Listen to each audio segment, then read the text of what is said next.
आशा करता हूं आप सब बहुत अच्छे होंगे। मेरा नाम है सिद्धांत अग्निहोत्री। स्टडी IQ पे आपका बहुत बहुत स्वागत है। देखिए, हम एडोल्फ हिटलर की बायोग्राफी को रिव्यू कर रहे थे कि किस तरह हिटलर सत्ता में आता है, और पार्ट 1 इसका ऑलरेडी अपलोड हो चुका है। ये इसका भाग 2 यानी कि पार्ट 2 है। इस लेक्चर के रिगार्डिंग अगर आपको कोई भी क्वेरीज हो तो मेरे फेसबुक पेज sid_education connect पे आप मुझसे पूछ सकते हैं, मुझसे जुड़ सकते हैं। और किसी भी चीज को लेकर अगर कोई भी क्वेरीज हो तो you can ask me always. तो मैं प्रोसीड करना चाहूंगा अपने लेक्चर को लेके। तो अभी तक हमने देखा था कि किस तरह से हिटलर जो है सत्ता में आता है, उसका स्ट्रगलिंग ईयर्स देखे थे, उसके स्ट्रगलिंग ईयर्स देखे थे, और देखा था कि कैसे बहुत ही चालाकी से उसकी पार्टी जीत जाती है। अब हम देखते हैं आगे। देखिए, पॉल वॉन हिंडनबर्ग जर्मनी के प्रेसिडेंट होते हैं, काफी बूढ़े होते हैं। इनसे हिटलर बार बार रिक्वेस्ट करता है कि मुझे चांसलर बना दो। चांसलर सबसे हाईएस्ट पोजीशन होती है जर्मनी में। इस समय की चांसलर कौन है? बहुत ही गजब की लेडी हैं, प्लीज कमेंट बॉक्स में बताइएगा। तो काफी हिटलर उनसे प्लीड करता है कि मुझे चांसलर बनाओ और मैं जर्मनी को बहुत ऊंचाइयों पे ले जाऊंगा। लेकिन कहीं ना कहीं हिंडनबर्ग को यह पता होता है कि कितना पागल इंसान है ये, तो बार बार 2-3 बार ऐसा होता है कि उसको नकार देते हैं। अब क्या होता है, प्रॉब्लम कहां से शुरू होती है कि हिंडनबर्ग वापस प्रेसिडेंट चुने जाते हैं। अब काफी समय के लिए चुने जाते हैं, लेकिन हिटलर का तो कुछ और ही प्लान होता है। हिटलर और नेजी पार्टी का तो कुछ और ही इरादा होता है। बोलता है इतना तो हम वेट नहीं कर सकते। तो कोई भी इंसान जो है चैन की सांस नहीं लेता है। अब हिटलर यहां पे चाल चलता है, और उस समय तक बर्लिन में बुरी तरह SA और SS इनका जो होता है आतंक फैल जाता है। ये इतने भयानक लोग होते हैं। पहली बात तो इसमें ऐसे लोग भरे जाते हैं जिनको कोई भी नॉलेज नहीं है, कुछ भी नहीं पता। शराबियों तक को भरा जाता है। बस उन लोगों को भरते हैं जो हिटलर के चमचे होते हैं, हिटलर के चापलूस होते हैं। और कोई भी हो, वो शराबी कबाबी जो भी हो, जितना भी खराब इंसान हो, ऐसे लोगों को भरा जाता है। तो ये लोग बुरी तरह पीटते हैं, किसी भी दुकान में कुछ भी लूट लेते हैं, सब कुछ करते हैं जो नहीं करना चाहिए। सारे अनैतिक कामों में इनका हाथ होता है, और हिटलर चुप रहता है। तब लोग बहुत परेशान हो जाते हैं। मीनवाइल आपको बताइए, ग्रेट डिप्रेशन आया था 1929 में। तो जो 1929 वाला ग्रेट डिप्रेशन है, ये एक बहुत बड़ी प्रॉब्लम आ जाती है, क्योंकि यहीं से हिटलर क्या करता है, उठता है। 1929 में जब ग्रेट डिप्रेशन आता है तो जर्मनी में अनएम्प्लॉयमेंट फैल जाता है। अमेरिका भी अपने लोन वापस बुला लेता है, जिसकी वजह से हिटलर को बहुत जबरदस्त मौका मिल जाता है, और इसी के बाद उसकी पार्टी भी सत्ता में आती है। तो ये सारी चीजें चल रही होती हैं। अब 2 लोग, स्काइलर और पेपॉन, ये 2 लोग होते हैं जो चांसलर के जबरदस्त दावेदार होते हैं। हिटलर तो होता ही है चांसलर, और ये 2 लोग हिंडनबर्ग के बड़े क्लोज होते हैं। पेपॉन हालांकि हिटलर को सपोर्ट करता है, लेकिन ये नहीं सपोर्ट करते हैं। ये बोलते हैं कि हिटलर को इतनी जल्दी सत्ता सौंपना सही नहीं है। कुछ भी है, ठीक है, उसकी पार्टी सबसे लार्जेस्ट है, लेकिन कहीं ना कहीं वो इंसान गलत है। तो काफी मीटिंग्स होते हैं, काफी बहुत जबरदस्त पॉलिटिकल अनस्टेबिलिटी होती है, लेकिन इन सब में जीत आखिरकार हिटलर की होती है। हालांकि बहुत शॉर्ट टर्म के लिए 1932 के लिए इनको एक सीक्रेट मीटिंग होती है हिटलर से, और सब चीजों से, हर मुद्दों पे बात होती है बहुत अच्छे तरीके से, और इनको आराम से चांसलर बनाया जाता है, स्काइलर को। देखिए, SA और SS को बैन कर दिया जाता है। सरकार इनको बैन कर देती है, क्योंकि इनका जो रवैया होता है ये बिल्कुल पागल होता है। जैसा मैंने बताया, ये बिल्कुल पागल होते हैं, इनको कुछ भी नहीं पता होता। ये सिर्फ मारते हैं, जलाते हैं, सब कुछ राख कर देते हैं। तो इसको बैन कर दिया जाता है। SA और SS ट्रूपर्स होते हैं ये, इनको पूरी तरह से बैन कर दिया जाता है। तो हिटलर को ये प्रपोजल दिया जाता है। अब देखिए, जबरदस्त चाल देखिए हिटलर की। हिटलर सत्ता में तो आ नहीं सकता, काफी ट्राई कर चुका होता है, मतलब चांसलर तो बन नहीं सकता, सत्ता में तो ऑलरेडी वो आ ही गया है, आई एम सॉरी। तो हिटलर से ये प्रपोजल दिया जाता है कि इन सब पे बैन हटा लिया जाएगा, तुम्हारी मांगे भी मान ली जाएंगी, बस तुम हमको सपोर्ट कर दो। हिटलर उस समय एग्री हो जाता है, लेकिन हिटलर का तो काम ही है धोखा देना। वो हर किसी को धोखा देता है। इंग्लैंड के प्राइम मिनिस्टर नेविल चेम्बरलेन को भी जबरदस्त धोखा दिया था। सोचिए, जब वो प्राइम मिनिस्टर को धोखा दे सकता है, पूरे देश को धोखा दे सकता है, तो ये लोग तो बहुत छोटी छोटी चीज हैं, इनका क्या है।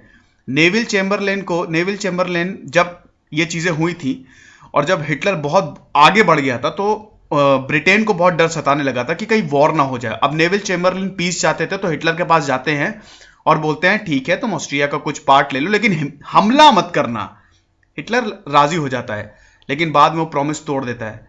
कहता है नेविल चेम्बरलिन से, मुझ पे भरोसा मत करो, मैं सांप हूं, तो मैं कुछ नहीं मानता तुम्हारी बातें, मैं तो हमला करूंगा, यही करना ही है मुझे। तो ऐसा था हिटलर का कुछ नेचर, बहुत ही चालाक था, बेवकूफ नहीं था।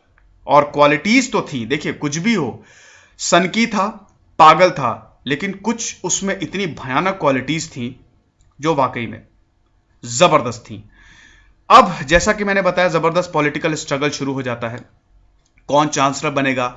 पेपॉन सपोर्ट करते हैं हिटलर को, शाइलर नहीं करते हैं। हिंडनबर्ग को पता नहीं होता है, ऑलरेडी वो बूढ़े हो चुके होते हैं। जर्मनी बिल्कुल बीच में लटक गया होता है, समझ ही नहीं आता क्या करूं। लेकिन फाइनली क्या होता है कि चीजों का बिल्कुल अंत होता है, और जैसा कि मैंने बताया बहुत ही शॉर्ट टाइम के लिए इनको चांसलर बनाया जाता है। हिटलर सब कुछ ट्राई करता है लेकिन कुछ हो नहीं पाता है।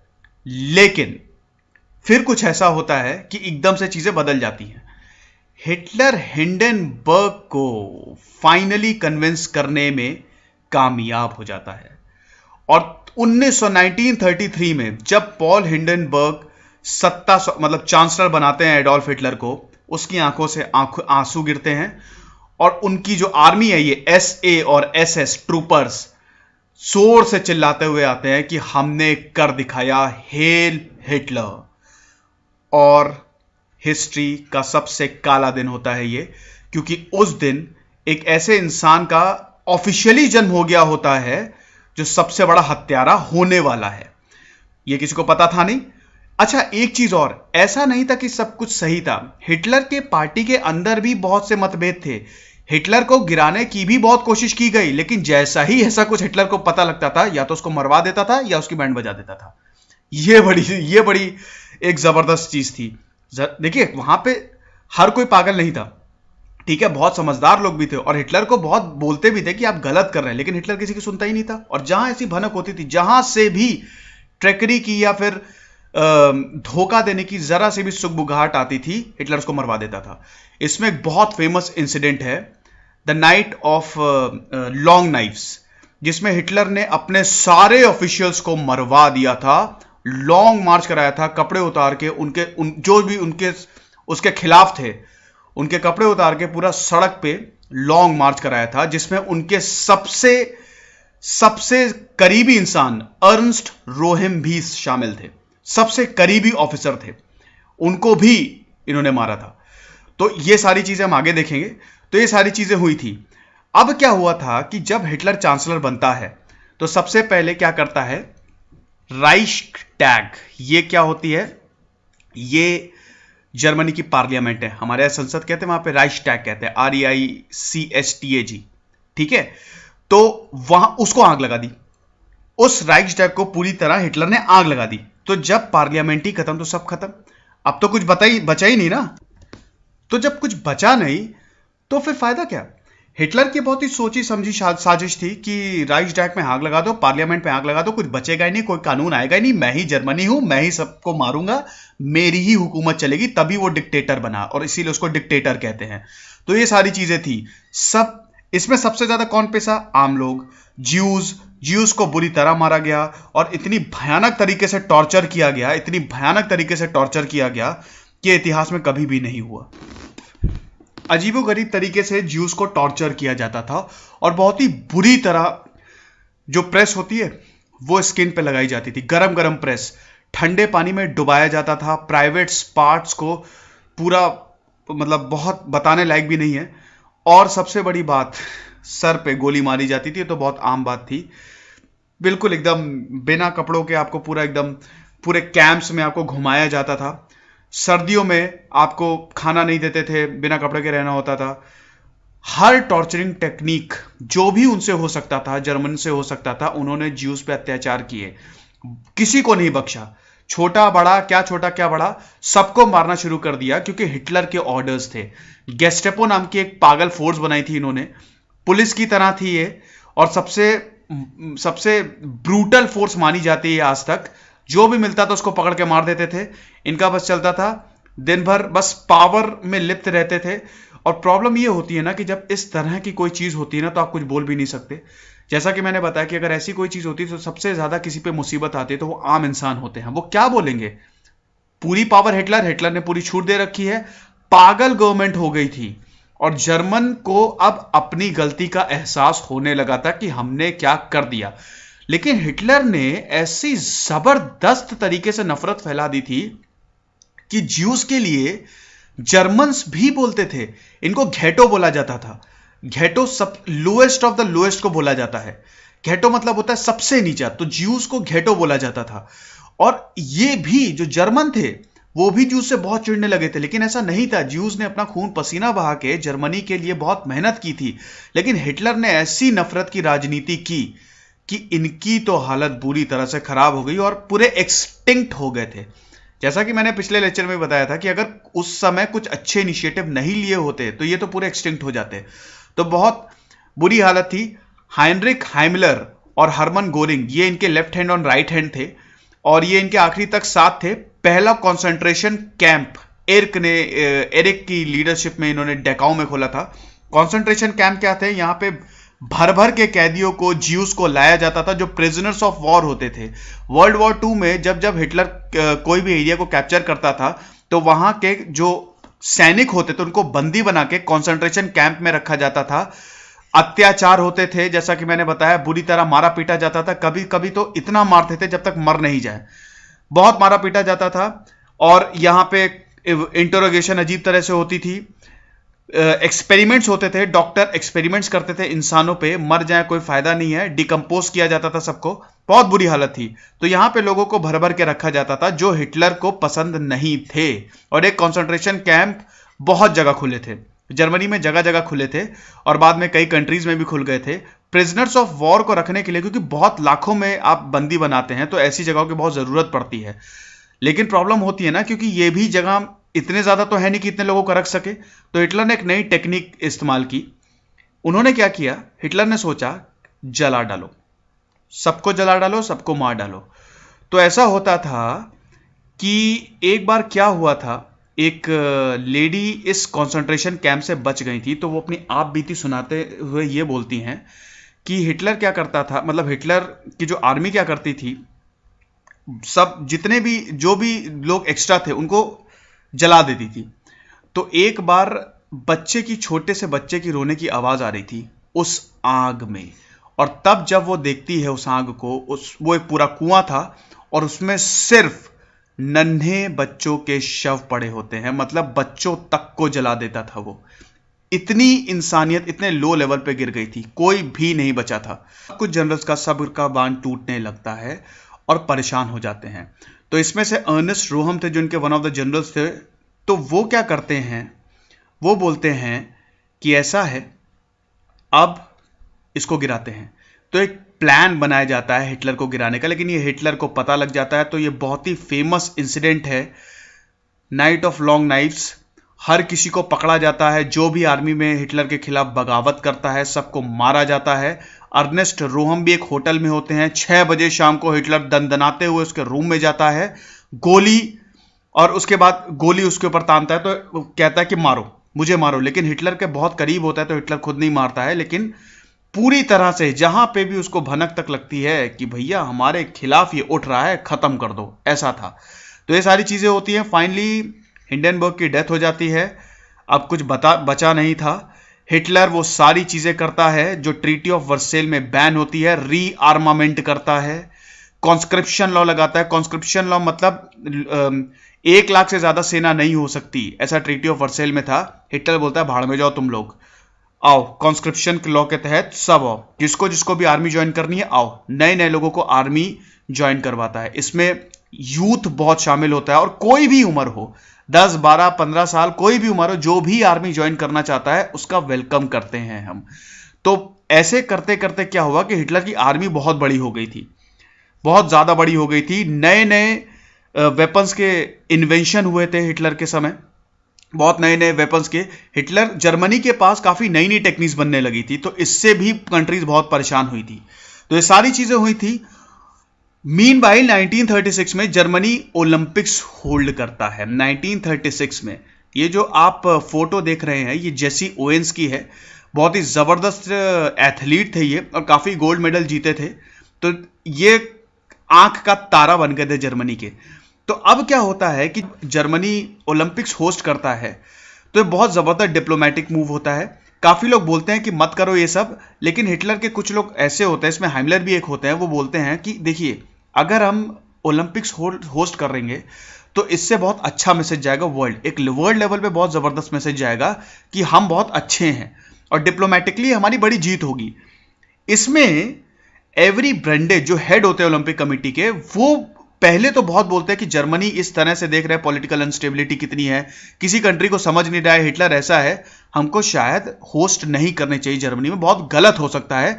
लेकिन उसको इनवाइट करते हैं, एवरी ब्रेंडेज को इनवाइट किया जाता है, ठीक है। अब जब वो जर्मनी पहुंचते हैं तो वहां पे उनकी ऐसी आवभगत की जाती है कि वो बोलते हैं कि अगर ओलंपिक्स होंगे तो जर्मनी में ही होंगे। तो काफी जबरदस्त तरीके से ओलंपिक्स शुरू होते हैं और खत्म भी होते हैं। जैसे ओवेंस का भी काफी सम्मान होता है, सब चीज बिल्कुल सही बैठ जाती है और हिटलर राइनलैंड भी ले लेता है। ये राइनलैंड ट्रीटी ऑफ वर्सेल्स के दौरान ले लिया गया था। जब ये सब जर्मनी में हो रहा होता है ना, तो ब्रिटेन और फ्रांस चुप रहते हैं। हिटलर हमेशा समझता था कि उसका जो मेन एनिमी है वो ब्रिटेन है और कोई नहीं है। ब्रिटेन पे कब्जा करना उसका मेन राज्य था, क्योंकि ब्रिटेन ने 400 साल तक एम्पायर बनाया था। अब जर्मनी सोचता था कि जो ब्रिटेन ने किया अब हम वही करेंगे, हम भी 400 साल तक एम्पायर बनाएंगे, एम्पायर बिल्ड करेंगे। चुप थे फ्रांस और ब्रिटिश हिटलर की इतने ज्यादा, और वो बहुत, सबसे बड़ी प्रॉब्लम यही थी, वो बहुत टाइम तक चुप रहे। जब हिटलर ने कंट्रीज को कैप्चर करना शुरू किया तब भी वो चुप रहे। जब फ्रांस को कैप्चर किया, जब चेकोस्लोवाकिया को कैप्चर किया और जब पोलैंड पे सडन अटैक हुआ, तब फाइनली इन लोग की चुप्पी टूटी और तब इन्होंने जर्मनी पे अटैक करना शुरू किया। तो अब हिटलर वॉर की तरफ बढ़ता है। ट्रीटी ऑफ वर्सेल्स तो उसने वॉयलेट कर ही दी है, मिलिट्री कॉन्स्क्रिप्शन लॉ कर ही दिया है, हिटलर की आर्मामेंट कंप्लीट हो गई है, वो पूरी एकदम जबरदस्त तरीके से जर्मनी आगे बढ़ रहा है, कुछ समझ में नहीं आ रहा है। तब क्या होता है कि हिटलर ये प्लान बनाता है कि हम एक काम करते हैं, ऑस्ट्रिया, फिर चेकोस्लोवाकिया, पोलैंड, उसके बाद फ्रांस और इंग्लिश चैनल से होते हुए ब्रिटेन पे कब्जा किया जाए। कैसी रही? सब बोलते हैं भैया रुक जाओ, अभी हमारी आर्मी इतनी तैयार नहीं है और जब तैयार हो जाएगी उसके बाद हमला करेंगे। ऐसी बेवकूफी मत कीजिए, दोबारा जर्मनी अब हारने के कगार पे नहीं है और एक और ट्रीटी ऑफ वर्सेल्स जैसी ट्रीटी अब हमको साइन नहीं करनी है। हिटलर सुनता नहीं है। तो वही जैसे मैंने बताया कि हिटलर के पास दो चॉइसेस थी, या तो वो 1943 तक वेट करे या फिर वो तुरंत हमला कर दे। अब इसमें क्या हुआ कि हिटलर एक प्लान बनाता है। हिटलर प्लान यह बनाता है कि वो जो ऑस्ट्रिया की चांसलर होता है कर्ट वॉन शुजनिक, उसको बुलाता क्या है, वो अपनी कार से जा रहे होते हैं, हिटलर के ऑफिशियल आते हैं, बंदूक मतलब बोलते हैं कि आप चलिए, आपको फ्यूरर ने याद किया है, जाते हैं। तब जर्मनी क्या बोलता है ऑस्ट्रिया से, देखो चुपचाप सरेंडर कर दो नहीं तो हम करवा देंगे। काफी बातें होती हैं।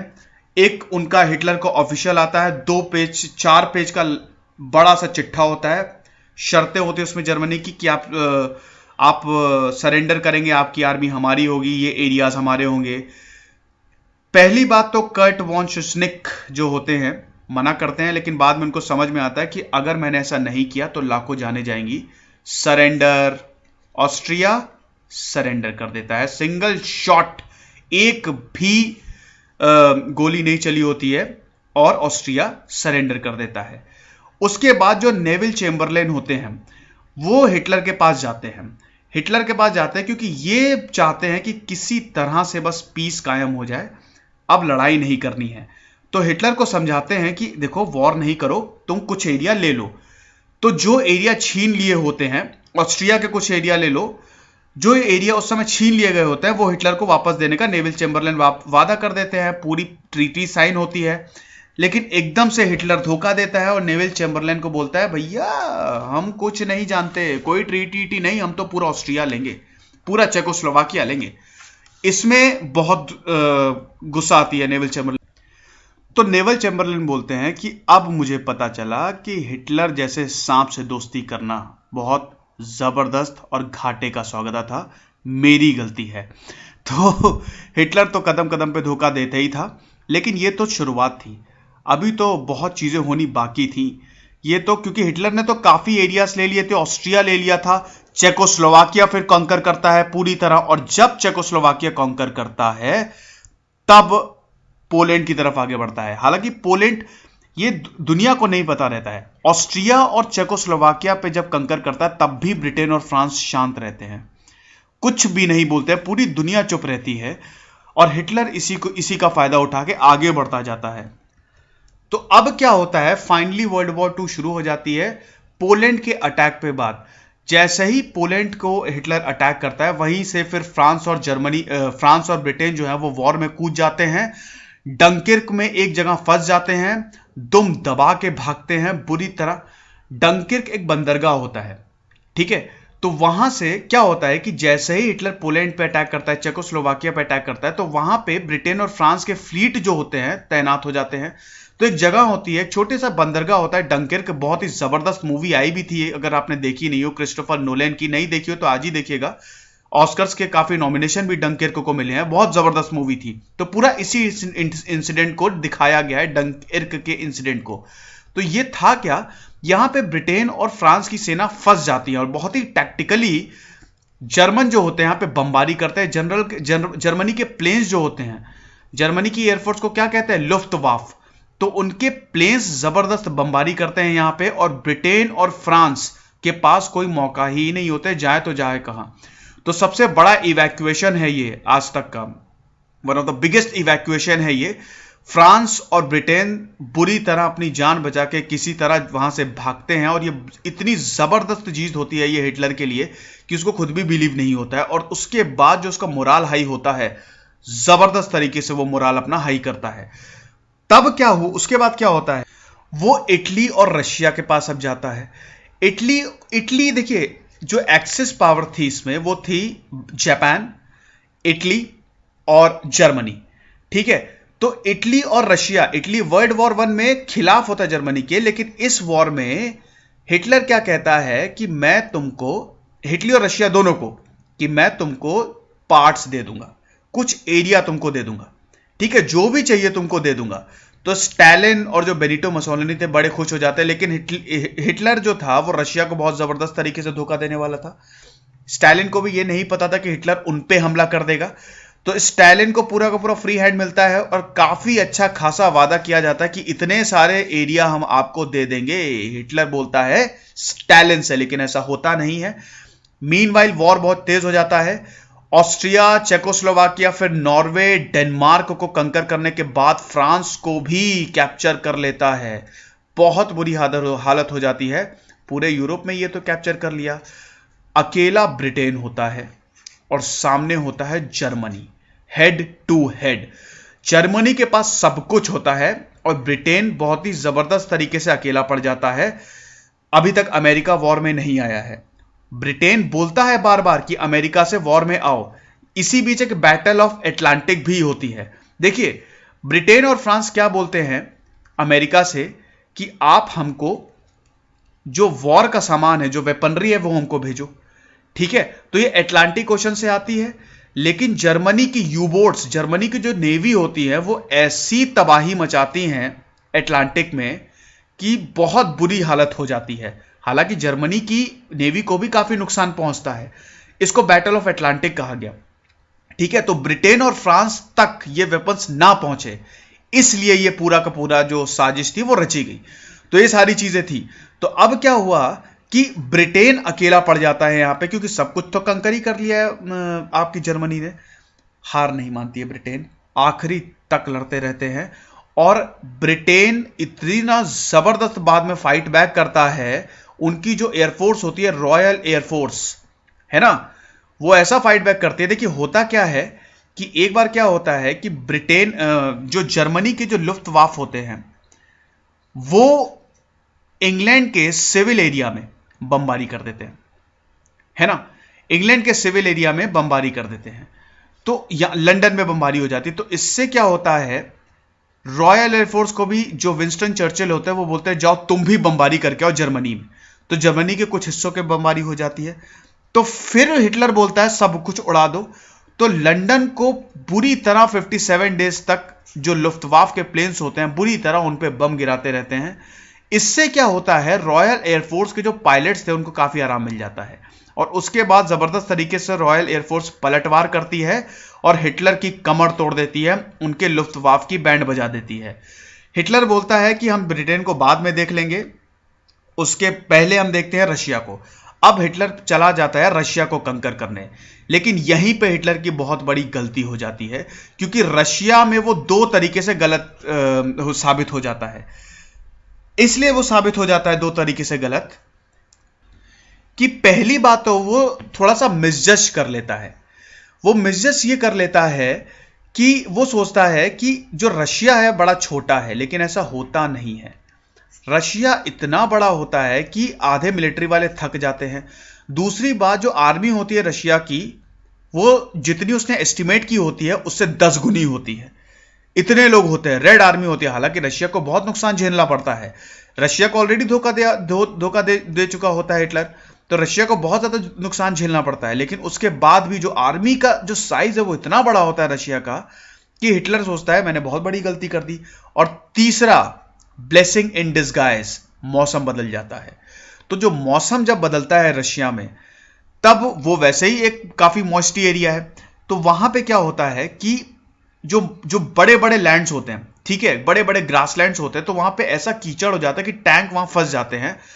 और इतने दिनों से लड़ते लड़ते हिटलर की आर्मी थक जाती है, और उसके बाद बैटल ऑफ लेनिनग्राड, स्टालिनग्राड हारने के बाद जर्मनी पूरी तरह हार जाती है, और वहां से जो रशिया अटैक करता है, जो उनकी रेड आर्मी अटैक करती है हिटलर पे, पूरा का पूरा जर्मनी हार जाता है। वहां से जर्मनी की जो सेना है वो बिल्कुल पीछे हटने लगती है और रेड आर्मी आगे जाने लगती है। तो ये सारी चीजें थी। ऑपरेशन बारबोसा नाम था जो रशिया पे अटैक हुआ था, उसके इन्वेजन का। हिटलर बहुत घमंड में आ गया था, हिटलर ने कहा कि मैं कुछ भी कर सकता हूं, लेकिन ऐसा था नहीं। मीनवाइल यहीं पे ही न्यूक्लियर बॉम्ब की भी स्टोरी यहां पे चालू है। एटम बॉम्ब, अब यहां पे होड़ लगी हुई है। अगर जर्मनी ने उस वक्त एटम बॉम्ब बना लिया होता तो समझ लीजिए सब खत्म, आज जर्मनी का राज होता। लेकिन ऐसा हुआ नहीं, किस्मत ने ऐसा हुआ नहीं। हाइजेनबर्ग थे, ठीक है, हाइजेनबर्ग थे, तो उनको काफी ये अलग ही स्टोरी है, हालांकि इस पे भी बहुत जबरदस्त ये ड्रामेटिक कहानी है कि हाइजेनबर्ग थे, उधर अमेरिका में ओपेनहाइमर थे, तो दोनों में जंग चलती रहती थी कि कौन पहले कौन पहले कौन पहले। अल्टीमेटली ओपेनहाइमर जीते और यूएसए ने पहले बम बनाया। तो रेड आर्मी रिट्रीट करती है, हिटलर बहुत जबरदस्त लॉस होता है, दोनों तरफ से बहुत जबरदस्त कैजुअलिटीज होती हैं, ब्रिटिश सिविलियंस बहुत मारे जाते हैं और जबरदस्त लॉस होता है। हिटलर फाइनली अपने बंकर 30 अप्रैल 1945 में अपने फ्यूरर बंकर में सुसाइड कर लेता है, गोली मारता है। इससे एक दिन पहले वो अपनी मिस्ट्रेस ईवा ब्राउन से शादी करता है। उसी के साथ साथ हरमन गोरिंग भी उसी बंकर में, क्योंकि वो सोचता है कि अब हिटलर खत्म तो सब खत्म, वो भी सुसाइड कर लेते हैं अपनी पूरी की पूरी फैमिली के बाद। उसके बाद जो भी इसमें कन्विक्ट, जो भी मेन कल्प्रिट्स रहे होते हैं उन पर मुकदमा चलाया जाता है, उनको सजा दी जाती है, सारी चीजें होती हैं। और फिर जब वॉर खत्म होता है 1945 में, तो यूनाइटेड नेशंस की स्थापना हो जाती है। जर्मनी डिवाइड हो जाता है, जिसमें एक वेस्ट जर्मनी, ईस्ट जर्मनी, जो आपका पूरा का पूरा जो वेस्ट जर्मनी होता है वो पूरा का पूरा यूएसए के कब्जे में आ जाता है, और ईस्ट जर्मनी जो कि कम्युनिस्ट हो जाता है वो पूरा का पूरा रशिया के कब्जे में आ जाता है। और एक बड़ी सी वॉल बना दी जाती है जो कि 1991 में टूटती है, और ये सारी चीजें होती हैं। तो फाइनली ये पूरी की पूरी स्टोरी थी, हिटलर किस तरह से सत्ता में आया। वैसे तो बहुत बड़ी कहानी है, लेकिन मैंने कंक्लूजन, एक समरी आपके सामने पेश की है, ताकि अगर आप बता सके हिटलर के बारे में, और ये पूरी की पूरी स्टोरी थी, है ना। तो ये सारी चीजें थी। आशा करता हूं कि ये लेक्चर आपको पसंद आया होगा, और ये एक ऐतिहासिक स्टेटमेंट था हमारे विंस्टन चर्चिल का, जो कि बहुत बड़े वॉरलॉर्ड थे, इंडिया के लिए नाइटमेयर थे। तो ये बोला था कि never in the field of human conflict was so much owed by so many to so few। बहुत ज्यादा लोग बहुत कम लोगों के कृतज्ञ हैं, ऐसा कभी भी नहीं हुआ। ये कम लोग कौन थे? Royal air force. ये इंग्लैंड के थे, क्योंकि इन्होंने लाखों करोड़ों लोगों की जान बचाई थी, ऐसा भगा भगा के मारा था, लुफ्तवाफ की ऐसी बैंड बजाई थी कि हालत खराब हो गई थी। तो ये वॉर के हीरो थे, और विंस्टन चर्चिल को फिर वॉर लॉर्ड भी बोला गया। तो ये सारी चीजें थी। तो मैं बहुत जल्द हाजिर होऊंगा। चलिए मैं अपने अगले लेक्चर के बारे में थोड़ा हिंट भी दे देता हूं। One of the greatest prime minister हैं ये, या थी ये इंडिया की। उन पे अगला लेक्चर होगा, कमेंट बॉक्स में बताइएगा। तब तक पढ़ते रहिए, खुश रहिए। दिस इज सिद्धांत अग्निहोत्री साइनिंग ऑफ। और हाँ, जो मैं पढ़ाता हूं उसको शेयर भी किया कीजिए। Thank you so much.